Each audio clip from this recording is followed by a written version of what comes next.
Welcome to Behind the Paranormal with Paul and Ben Eno.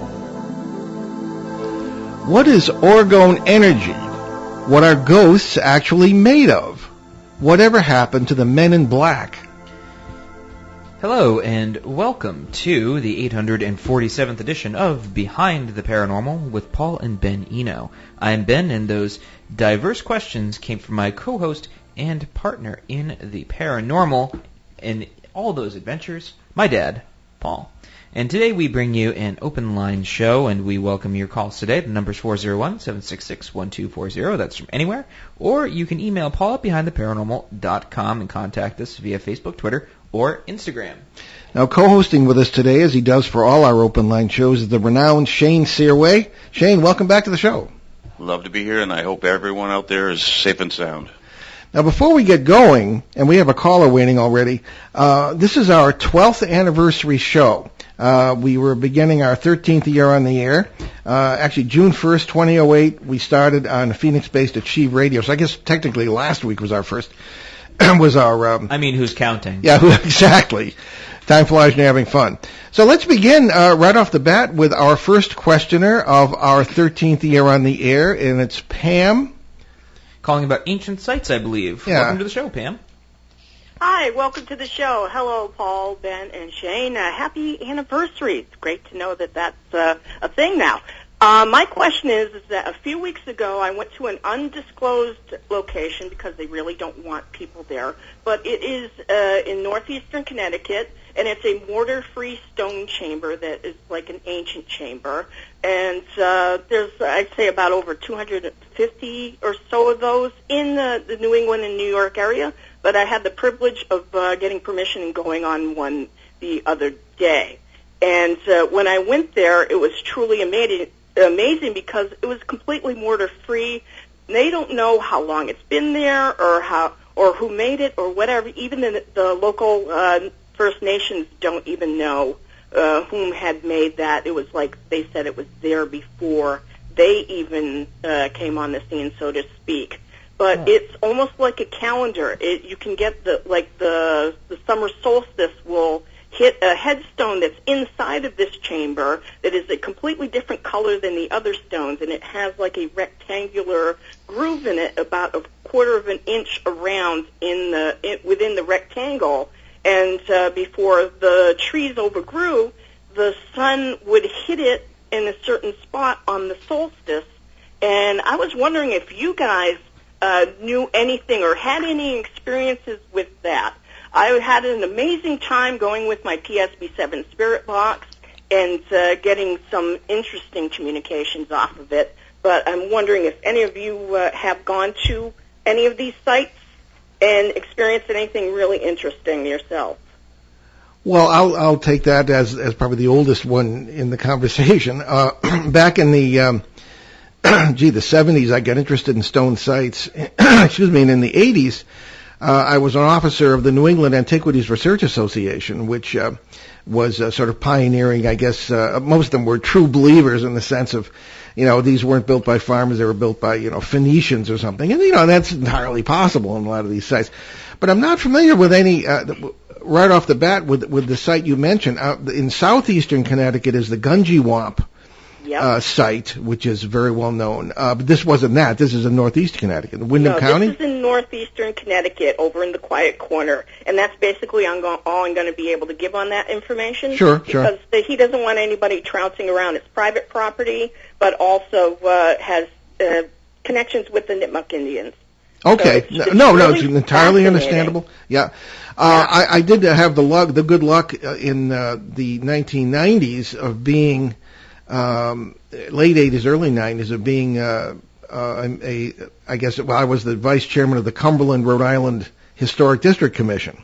So I had sort of an in with the state archaeologist, and so I had the run of some of these sites. And as a matter of fact, I had some interesting experiences and put them in my last book in Cumberland and other areas of that kind.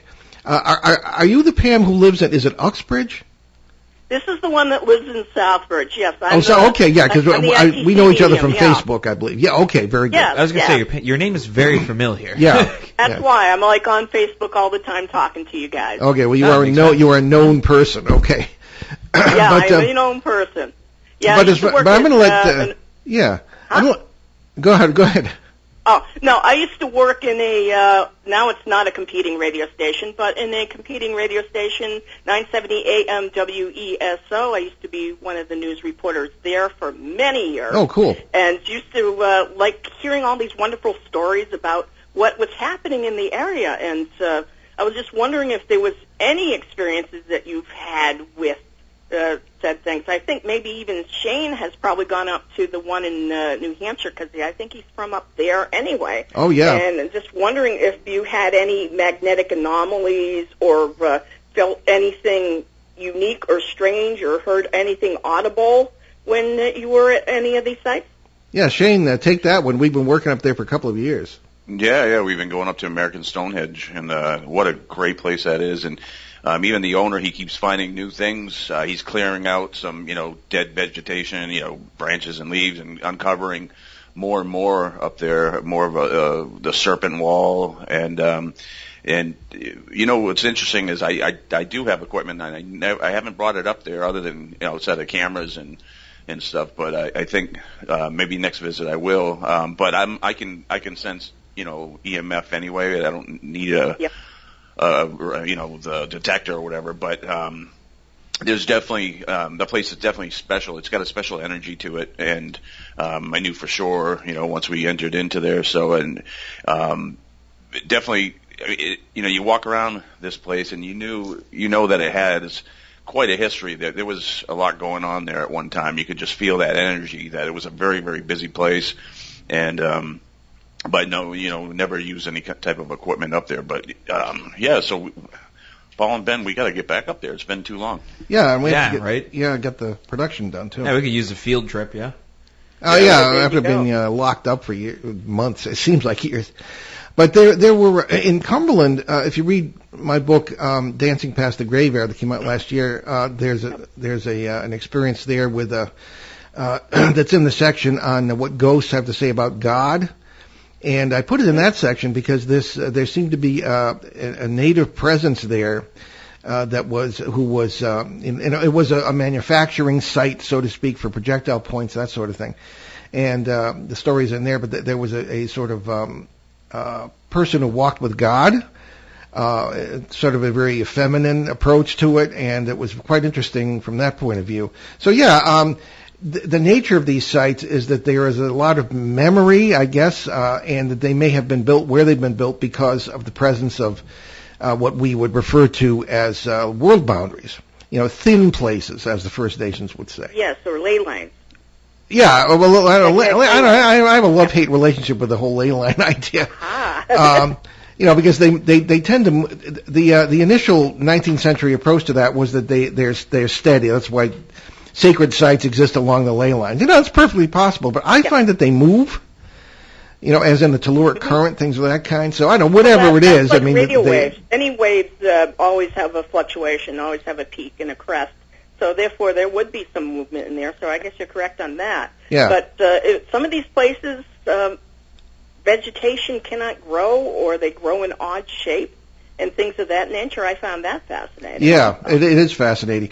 One of the things at one of the sites we've investigated, and I'm not going to say which one, Shane and Ben and I have been working on it with some other folks, Charles Credo and Alexander Petikoff, our usual gang.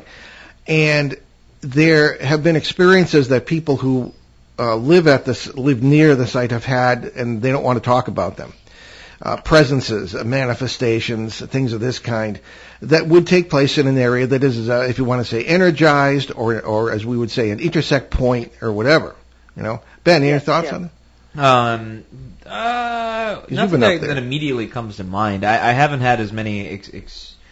I haven't had as many opportunities to go to many of these sites as I'd like, but that's something to kind of change in the future, probably. Yeah. Well, your brother and I were at Stonehenge.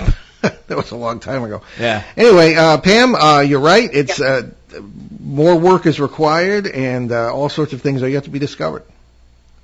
That's a fascinating thing, because I'll tell you that some of the ones that I have been to, you do actually feel a sound resonance. Yeah. And I was wondering if someone could take some sort of frequency generators and go up there and see if they could match the sound frequencies to see if they could even make that band weaker in between the multiverses. I'm wondering if anybody has ever tried that before. Well, Pam, you're in luck, because that's exactly one of the things we're working on is archaeoacoustics up there at America's Stonehenge and perhaps one or two other places. But so it's being worked on. But excellent point. Great. Thank you, guys, and a happy anniversary. Well, thank you very much. Thank you for calling in. All righty. Have a wonderful day. Okay, well, we'll see what happens. Yeah. Bye-bye. Okay. Bye-bye. Okay, we have a question from... Actually, I'm going to go right to one that came from one in an area, and I'm kind of fascinated by this because, or if I can, hopefully I can find it. Oh, yeah. Megan from Boardman, Oregon, and I have to point out that according to our podcast stats, and this show is recorded and placed on all the major podcast platforms within about 24 hours of when we air, in Boardman, Oregon, according to the stats, we have 3,413 listeners out of a population of 4,500. So if that's accurate, more than 75% of the town listens to this show. It's a small town on the Canadian border in Oregon. But hey, we're complimented. I mean, why not? Yeah, so Megan, that's kind of down there. So Megan writes to us, Paul and Ben, I love your books, love your show. Well, thank you. And your many of your words haunt me. I think about your scary statement. I can't remember where I heard you say it, that the human race could have been engineered as food for parasites, that we are a cattle race. This is depressing, but I wonder if it is all too true, given what we are seeing around us in the world right now. It seems like the mistrust, hate, suffering, and general negativity is perfect to sustain parasites. It is like we are made to feed them. Can you all comment? Well, just briefly, I hate to bring it up because it is a depressing subject. However, I think that what the point is, our notion of parasites is what is traditionally, among other things, called demons, because they kind of do fit the bill. But what they essentially are, I've found, they're life forms that seem to be able to access various parallel worlds, if quantum physics is correct, and will feed upon whatever they find that's negative there. Ben and I have found them feeding upon different negativity in different worlds that happen to be intersecting at a certain point. One was in Vermont. I worked with one in Pennsylvania many years ago near Philadelphia, and there have been a lot of cases like that, and I'm sure maybe Shane has too. But essentially, I like to leave everybody with the message that we are responsible for our own well-being. We don't have to be victims. You can say that throughout life. Don't be a victim, and that includes of paranormal parasites. They will feed only if the food is available. If you maintain positive energy in your life, if you maintain the unity of your family, even if you're totally alone, if the multiverse thing is correct, you still have a family. You are always loved. And if we stand shoulder to shoulder as brethren, brothers and sisters, siblings, whatever you want to call, as human beings, then parasites are de-energized. They'll go somewhere else or somewhere else. So I leave with a positive message. Whether we're victims is up to us. So Shane, Ben, what do you have? Shane, you work with this a lot. Yeah. So with everything going on, and it's ugly out there, and so it can bring a lot of us down. Just thinking about this turmoil, all this stuff that's happening in the streets and everything. So it can affect us, even though we're not out there dealing with these riots or face to face, but we're seeing it and it hurts, and so it brings a lot of people down. So the way these parasites, they don't even just seek you out if you're in a vulnerable emotional state of being. They kind of connect to you, so they're drawn to you. And I like to say a low emotional frequency, you're now connected to walkie-talkies. You raise your emotional state of being, you raise your frequency, you break the connection. There's two walkie-talkies in different frequencies. It is kind of how I like to explain it. So when we're in these lowered emotional states, we are, not only targets, but we become, kind of connected with these things. And so they will feed upon that. So it's very important that even this how ugly it is out there and how, it just can feel horrible to see the stuff that's going on. Like Paul said, maintain the love for yourself, your family, look at the good things, and deal with the bad in the best way you can, and but always look towards positive results and direction always, and that'll keep you safe and hopefully a little happier in these trying times. Ben? Well, now I think a really fascinating thing to kind of think about, right, is are we engineered for it? And I'm going to say no. Because if that's the case, right, we could never do anything positive in the first place. Everything we do would be negative, right? Effectively. Well, I don't know. We would have a choice, I would think, which we do. You may be right. Well, that's the thing, right? Yeah. What would the point of free will be if all we could do is make bad decisions? Well, it's a matter of choice. That's what I'm saying. I'm saying choice wouldn't be a thing at all. Okay. If that's the case, right? If we're engineered to be negative all the time, I would say yes. That's kind of what Martin Luther said. Right. In a way. Well, yeah, but we're not engineered to be negative all the time. We do have a choice in how we act. And if that's the case, right, I would suggest that perhaps parasites have adapted to us over time. That, let's say the world is a mess, right? But it was a mess hundreds of years ago, thousands of years ago. It's always a mess. It's always a mess, right? But you have a choice in how you react to it. And that's why I agree that really it comes down to personal responsibility and how one chooses to react to situations. I think that a lot... The major things that have really changed is technology and how we interact with one another. But effectively, the thing that hasn't changed is us. And I would posit that parasites have learned to adapt over time. Because if they function the same way as every other creature in existence does, then they would also adapt to their surroundings. And if that's the case, then perhaps we're not engineered. Then the other question would be, well, what did they do before we existed? Or even if that's the case, if all things are existing at one point in time, right? How did they sort of get to this point? And this is all sort of a question of how did it all begin in the first place? And if it is this sort of great balance of everything, then I would suggest maybe there's positive types of parasites that probably wouldn't be parasites at all, which I suppose would be, the benevolent things that exist, right?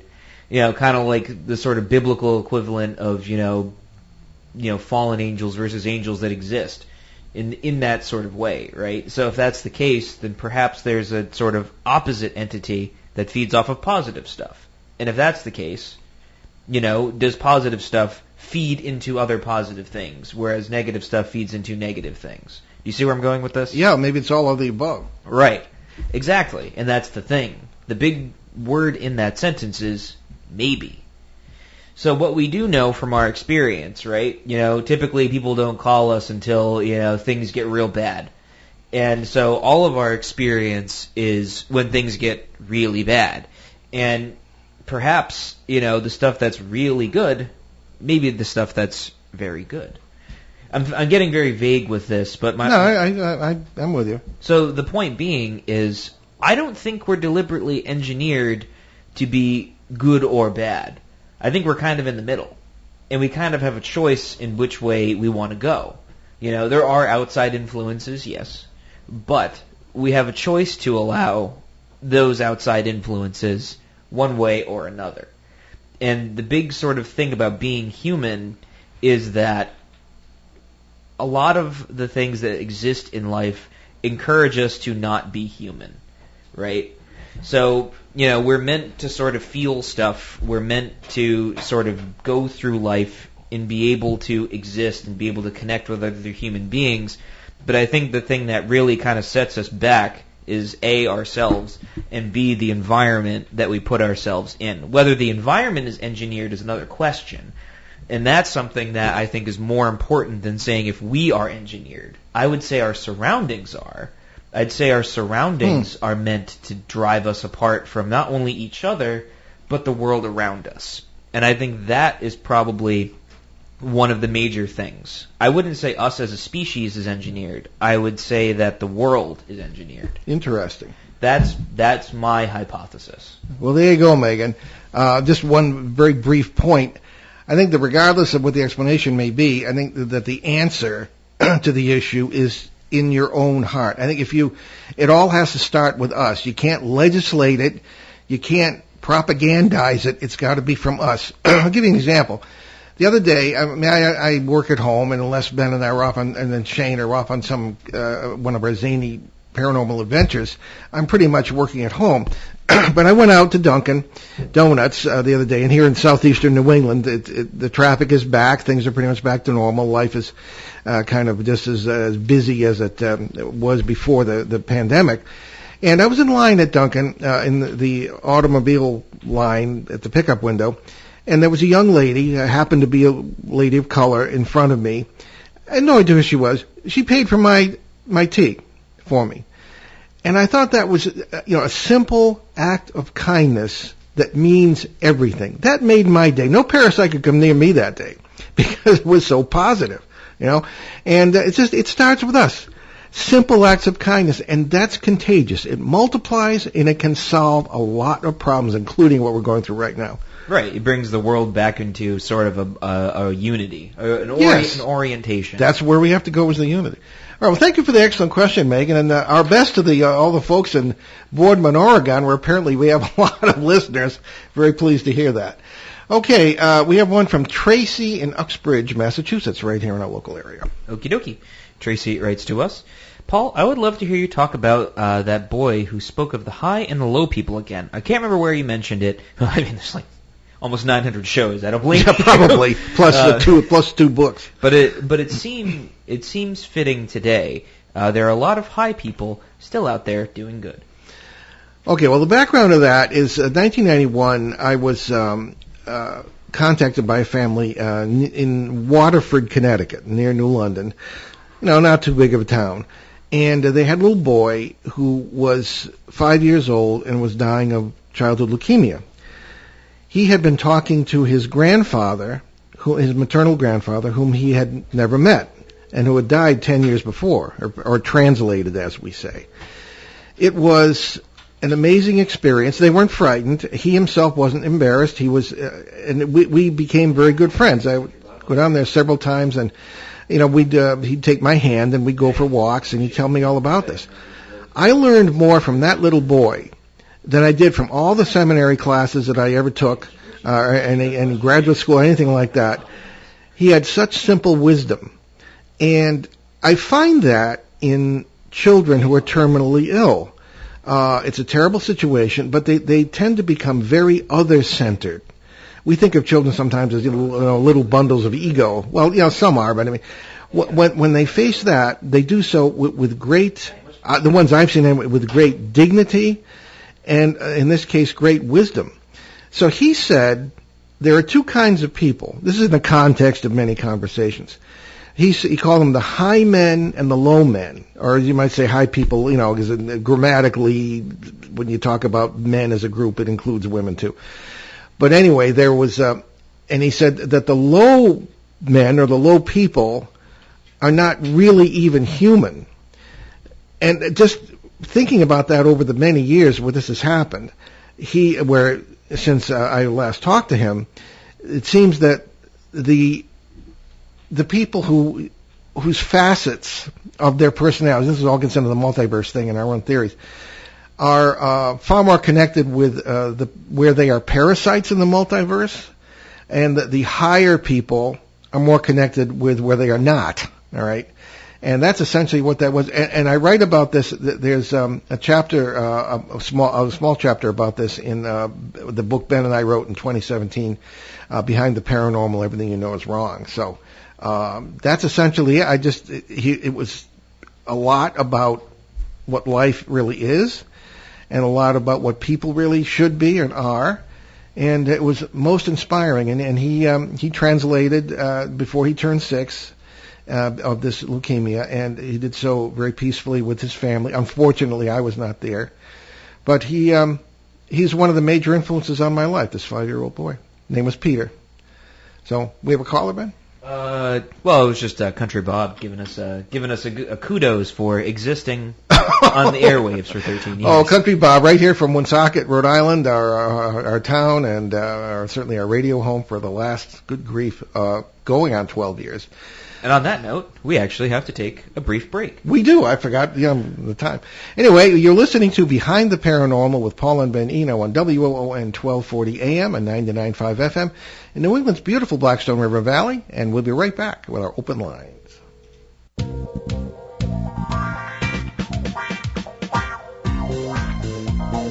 The night is alive. Join us and take a walk on the weird side when you tune in to the Kingdom of Nye, hosted by Heather Wade, the finest in late night talk. Listen live free weeknights starting at 9 p.m. Pacific time at thekingdomofnye.com, talkstreamlive.com, and the Paranormal Radio app. Wanna take a ride? Okay, and we're back. It's Behind the Paranormal with Paul and Ben Eno on WOON 1240 AM, 99.5 FM in the beautiful Blackstone River Valley of New England here, full of pollen, but very pretty. And we are graced with the presence of our favorite guest co-host today, Shane Sirois, and we're dealing with open lines on many, many paranormal subjects, calls and emails from folks all over the country and the world here, I guess. And we're very happy to have anyone call us. It's 401-766-1240, 1240. We actually did, yeah. We actually just had a caller call in that brought up an urban legend from around here, which I vaguely remember, which was it's to anybody who's not from Rhode Island, specifically Northern Rhode Island. It's going to sound a lot. Very, very, very similar to an 80s horror movie of Nightmare on Elm Street, but supposedly back in the day, there was this dude named Fingernail Freddy who had very, very long fingernails and just would scare kids and all that stuff. There's probably more to the urban legend itself, and no, to the best of my knowledge, they did not rip that off from Nightmare on Elm Street. And it sounds ridiculous, but there's which brings up a really interesting question about urban legends and how they kind of come around. There's some really weird ones that kind of exist, like the watermelon head kids or whatever in Connecticut. Just all sorts of odd stuff that just kind of pops up in little local folklore. Makes me wonder what's going to happen in the next 100 years if people still bring it up. Yeah, well, the urban legend, and maybe Shane has a comment on this too. The urban legend thing is just our stories that get started and are kind of unique to modern society. In other words, there were plenty of legend stuff in the rural areas when people were pretty much farm oriented back, the century or more ago. But there have been issues where there have been things like, well, one of the famous ones is the story of the person who finds a funny little dog, or they think it's a dog.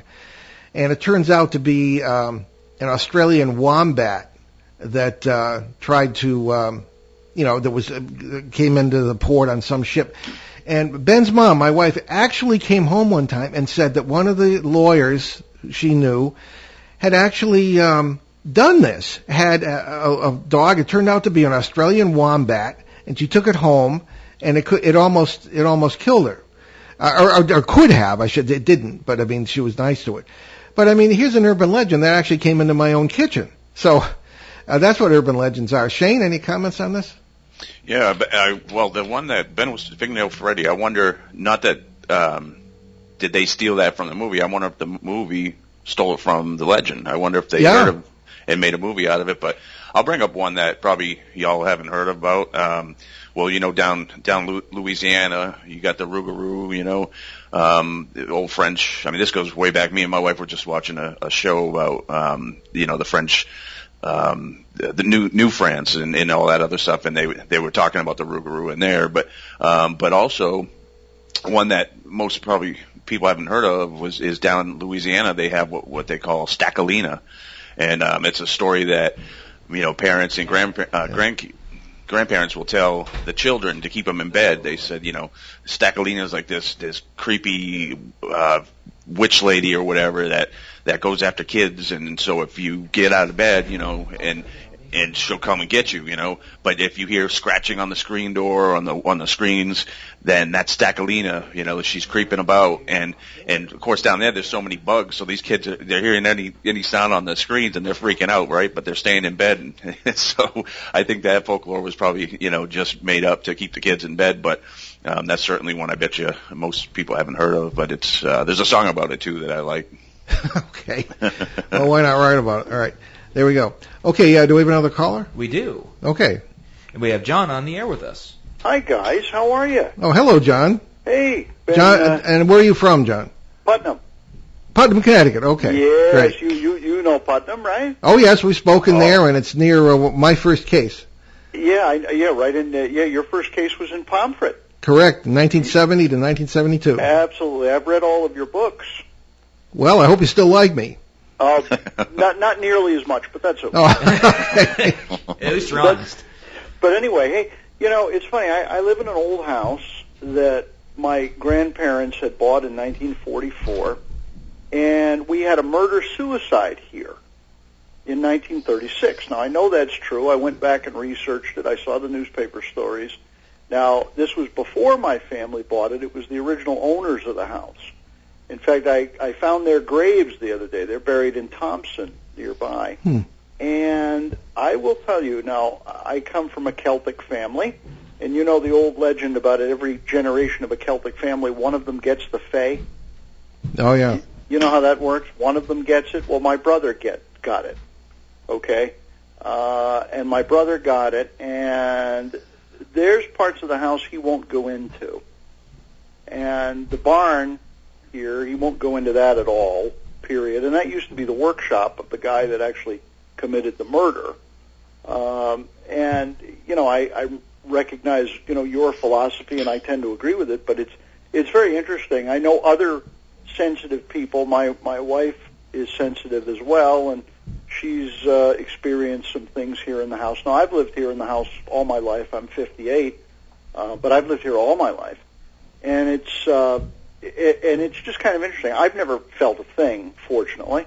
I'm very happy to say I haven't. Yeah. And I'd like to keep it that way. But it's interesting how these things are out there. And you wouldn't, you drive by and you wouldn't expect it. But here in New England, of course, where we've been here a long time, I mean, I think probably every other house is haunted, I think. Well, the whole planet's haunted, I think, when you get down to it. Well, that's. But I hear you. That's what John Keel said. Yeah. He says, I remember him saying one time, is Auschwitz haunted? Isn't the whole planet haunted? And I get a kick out of people talking about Indian burial grounds. Well, how many thousands of years did the Indians live here? They're probably pretty much buried everywhere. Yeah. That's a good think point. about it, Yeah. But it's it's just an interesting thing. And as I said, my brother, there's places in the house he won't go, and he grew up here too. Yeah. Well, I hear what you're saying. As a matter of fact, people say, "Oh, well, somebody died in the house." I said, "Well, it's New England. I mean, some of the houses are almost 400 years old. Of course, somebody died." That's where they have wakes too, right? Yeah, I mean, but again, well, our philosophy, John. I think we think that this has very little to do with dead people and more with, connections with where you are that person or where that person never died or whatever. Well, I had 3 family members die in the house. In fact, 2 of them died in the room I'm sitting in right now. Mm-hmm. And well, that's what all that noise is behind you. That's what all the noise is. That's right. That's what the noise is. But I don't think it's that. I think maybe it's the energy that got released. When you had a murder, you did have a murder-suicide here in 1936, and perhaps it's not a living person. Perhaps it's the energy that got released, and it's still reverberating somehow. Shane, you want to get in on this? Yeah, definitely. I'll tell a story about a house that I worked in. Excuse me. I'm self-employed. I do remodeling or whatever. But I was in this old house. Not that matters, by the way. That was in Hollis, New Hampshire, very old part of the town. And so there's actually two estates there, and so I'm in the whole time I'm there, definitely you got that feeling of this house. It had a unique energy to it, and all of a sudden, I'm working and I hear a woman's voice, "Hello," I mean, plain as day, like she was standing right behind me. "Hello," and the house is empty, so you can just hear it, plain as day, and then sometimes, "Who are you?" Always asking like a question, and so I told the guy that I was working with, who doesn't believe in this stuff. He knows I'm not crazy, but he just doesn't believe in this stuff. And so I came in one morning, and he's like, I heard it. She said hello to me. She was standing right behind me, and he was like all freaked out about it. And so one morning I'm there by myself, and I'm working in a dining room, and all of a sudden the radio station starts changing, and I look down, the dial's actually turning. So I went and I got a recorder, and I actually recorded. I said, talking to the red light, and I heard it, and then the recorder recorded it, and she says, "How?"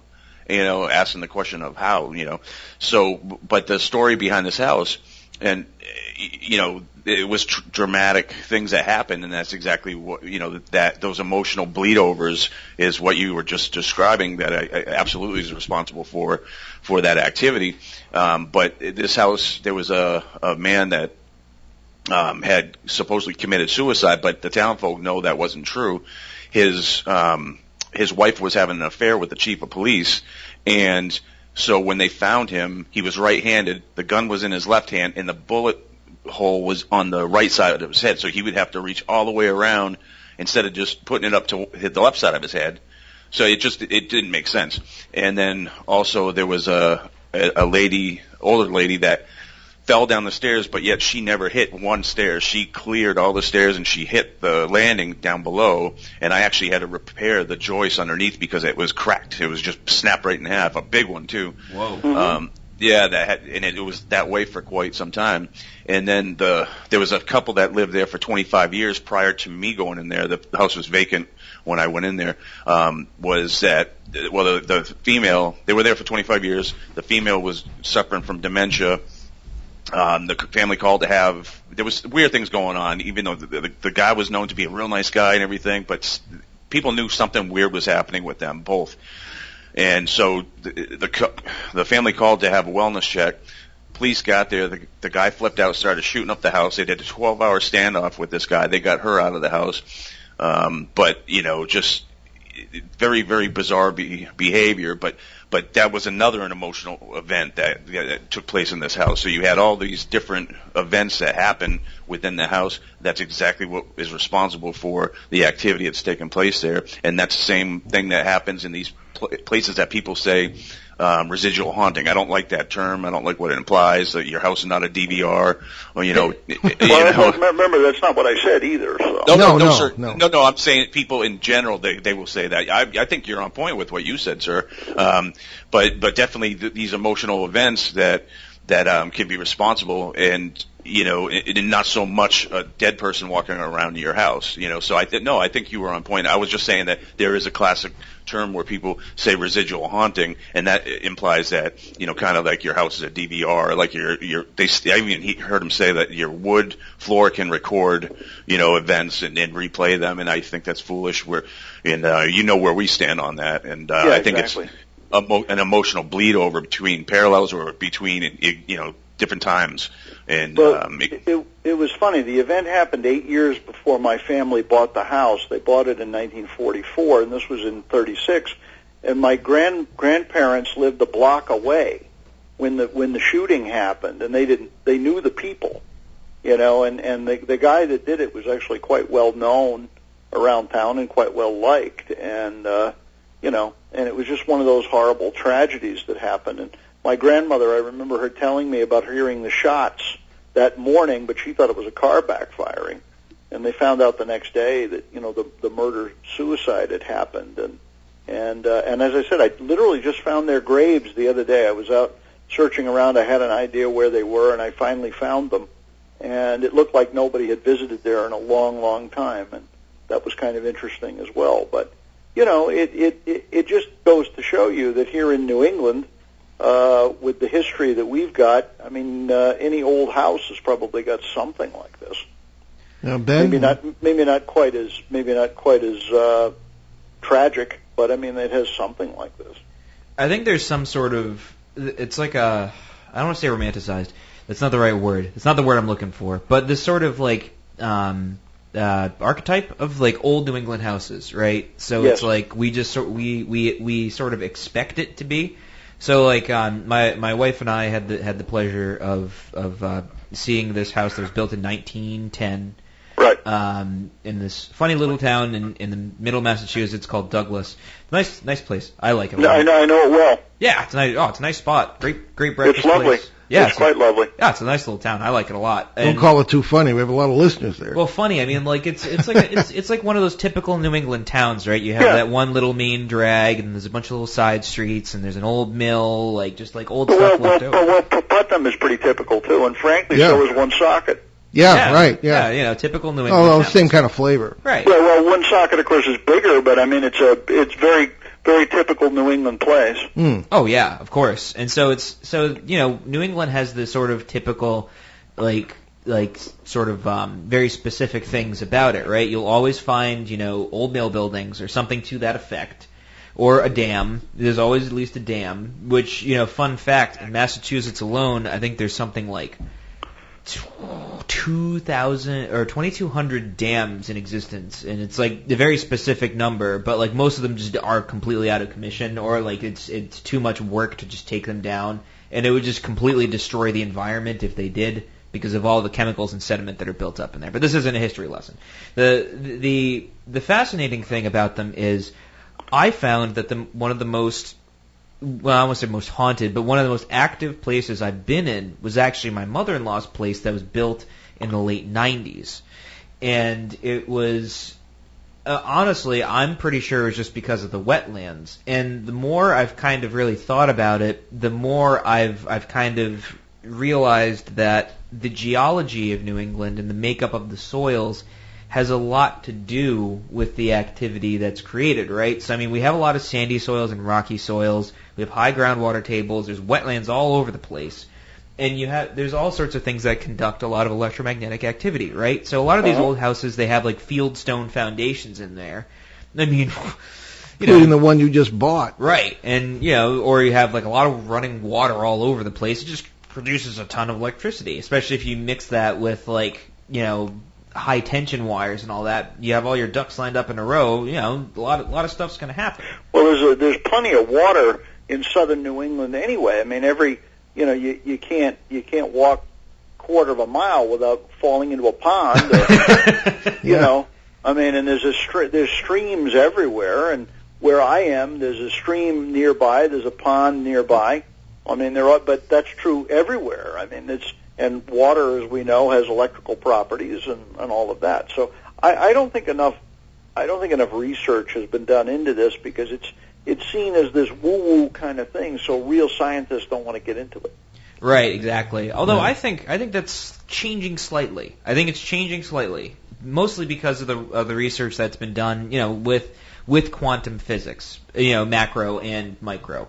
I think that we're heading in a direction where we're finally starting to develop a vocabulary to be able to at least discuss it. And it's slowly making progress away from the 19th century spooky, scary skeletons and more towards, okay, well, now we kind of have an idea. The math proves that there are multiple worlds out there, even if it's just a handful. I think we're slowly making our way there. But as Max Planck said, he said science changes one funeral at a time. He's right. Exactly. Yep. And Stan Friedman echoed that. And I'm afraid that all those extremely skeptical people are going to have to be dead, and maybe they'll come back as spirits and prove it themselves. But those people are all going to have to be dead before anything really changes. And I'm afraid, Paul, it's not going to happen in our lifetime. Ben's maybe, but not ours. Yeah. Well, we'll see. Yeah, we'll see what we can do, huh? John, thanks for calling in. Fascinating conversation. Hope you call in again. Thank you, sir. Right, bye. Bye-bye. Okay, Ben, I think we have time for one more question, do we? Yes. Did we want to jump to Peter's question from Bogota? Yes. Yes, we can't have an open line show without Peter. So. No, it wouldn't be legitimate. No. So Peter writes to us, whatever happened to Men in Black, which is great. jump right to the lead. Have they vanished and gone back to their own world, perhaps, to return in the future? The last case I can find is the fantastic 2009 Niagara Falls case. I've asked a number of people, and nobody can cite anything since 2009. Have you discovered anything new? I think perhaps yes. And I did check with Tim Beckley on this, and Tim Beckley, one of our guest co-hosts sometimes, and a renowned figure in the UFO world since the 1960s, who has been on this station 50 years ago or more with our good friend Joe Ferrier. He was not too familiar with some recent cases, but I think that the Men in Black, quote-unquote, have not disappeared. They may have changed. I was just going to say that. Okay. Oh, sorry about that. No, it's okay. All right. Same here. I was going to say the same thing. Okay. Well, you can both amplify. Well, we're all on the same page, I guess. Yeah. Well, Ben, back before you got married and were still living at the old homestead, even you remember people would come to the door dressed as utility workers, and we would check them out, and they would not be utility workers, you know. They always wanted to get into our house to do something with the meter, a gas meter usually. And maybe that's a coincidence, but from what I've been hearing, and Shane, yourself, you can take it from here because you yourself have been stalked by some strange people, so go ahead. Oh, yeah, for sure. Yeah, especially whenever I do like some of these other big shows, you know, that have a lot of listeners worldwide and, you know, huge audience anyway. And I've talked about certain theories when I've had time to, you know, some of these 3-hour shows that I do where I actually have time to get into some mechanics and talk more deeply about my theories about how this stuff works. And then also when I've shown a couple pictures too, I've had within hours, I have the black helicopters unmarked above my house. They circle around. I can see people looking down at me, and they'll go off, and then they'll come back, do it again, and it's kind of like it never fails. It never fails. I mean, and also I've had strange, a white van multiple times follow me, and I was onto the guy the whole time. He kept his distance. I pulled in the parking lot. He parked on kind of like on the other side. I went into the store. As I came out, he was acting like he was reading a newspaper, but he was staring at me. And I started to speed walk towards him, and he peeled off. And then I've had this black SUV, and I've owned every type of SUV there is, and I don't know what make this was. It was a really cool looking SUV. I just don't know what model it was. Nothing that we have around here, and strange plates too. And what was weird is I'm in a different place all the time. This is the first day of me being on this property where I was at. Never there before, and here there is this SUV parked at the bottom of, below on the street, looking up at me with binoculars, and I just nonchalantly walked out into the hall, ran down the stairs, and he was long gone, but he showed up quite a few times after that as well. So, I was just going to say, maybe, where there's movies about Men in Black, there's, a lot of discussion about Men in Black. Why would they stay looking the same way they have been when they've kind of been exposed? So wouldn't they change if they're, of any type of intelligence, which they appear to be? So they would definitely want to change, like your utility worker. They're going to find different angles to get close. And mine just seemed to stalk, so. Yeah, they'd stand out like sore thumbs. Like when the Men in Black thing first started, it was customary for men to wear hats and ties and jackets on the street. Now they'd stand out like sore thumbs. Ben? So, what's interesting is we had, I can't remember her name. We had a show about black-eyed children a while ago. And I remember it being compared with Men in Black because they did the same sort of things where they come up to your door, they ask to use your phone, and they ask to be let inside. And it's the same sort of thing. phenomena changes, right? So it's the point that I was making at the beginning of the show is, if it exists, it has to adapt to its environment. And I guess that would make sense that they would move from, wearing very customary clothes in the 1950s and 60s and 70s and then move into probably more streetwise clothing, or get a little bit more intelligent and maybe, get themselves some uniforms or whatever, or wear some normal person clothes. But I think it's interesting that right around this time there were sort of reports. I feel weird about talking about black-eyed children because I still think of it as like an urban legend kind of thing. But there are a lot of reports about it, and it's been increasing more over time. So as you hear less about Men in Black type things, the more you kind of hear about some of these other phenomena popping up. Yeah, that show was one we did with Heidi Hollis. Heidi Hollis. Yeah, who really was the origin of coined the term shadow people. Right. And whenever we mention, we always give Heidi credit because she never gets any credit. Well, she deserves it. Did a great job. Yeah, it was one of the shows last year. I wish I could remember exactly which one, but look in our archives on BehindTheParanormal.com. But she did bring up black-eyed children, and she drew a comparison between the two and how they interact with the phenomena experiencer, right? Mm-hmm. Because it's like, Men in Black would come to your door, and they'd ask to be invited in, and they would always show up in groups of 1 or 3. Never like 2, 4. It was always 1 or 3, and they would, try and get in to your house. And same with black-eyed children. They would come to your door. They'd try and speak to you, and try and get in to use a phone or something to call their parents, quote unquote. But they never did. They never do. And she kind of said, well, maybe they're the children of I think that's what she said. I can't remember, but she did basically. She compared the two. Yes, she did.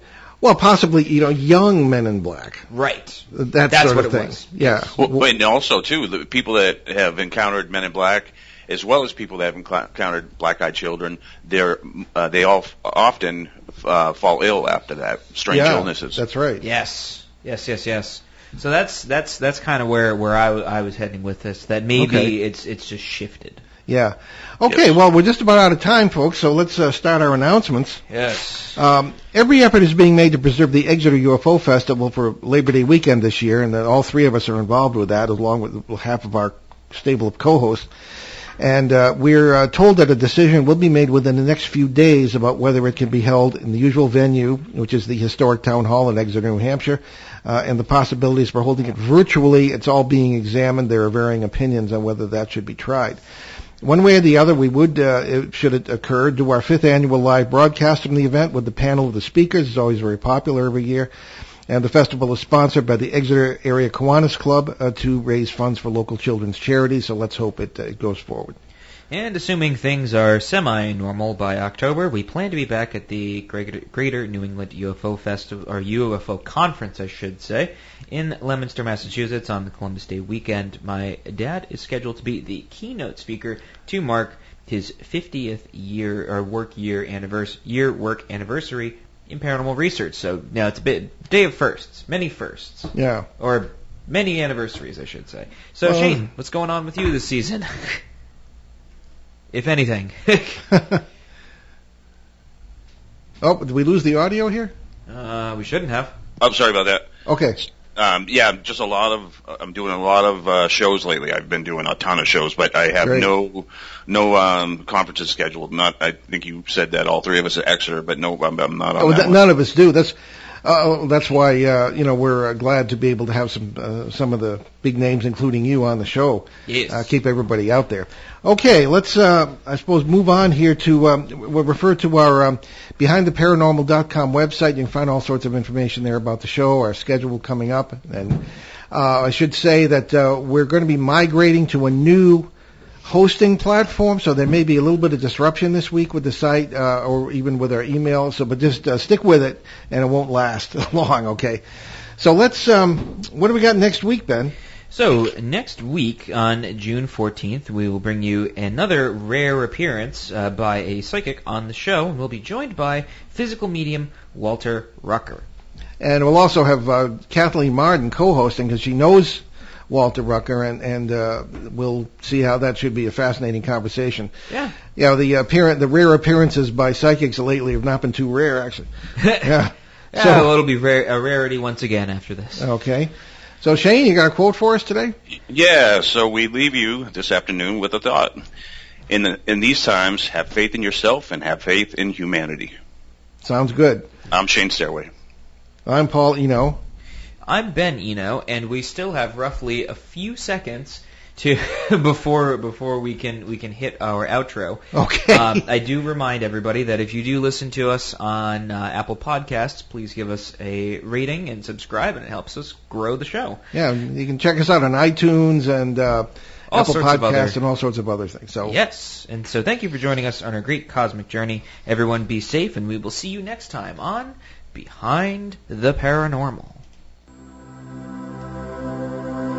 Return to this radio frequency 167 hours from now for another edition of Behind the Paranormal with Paul and Ben Eno.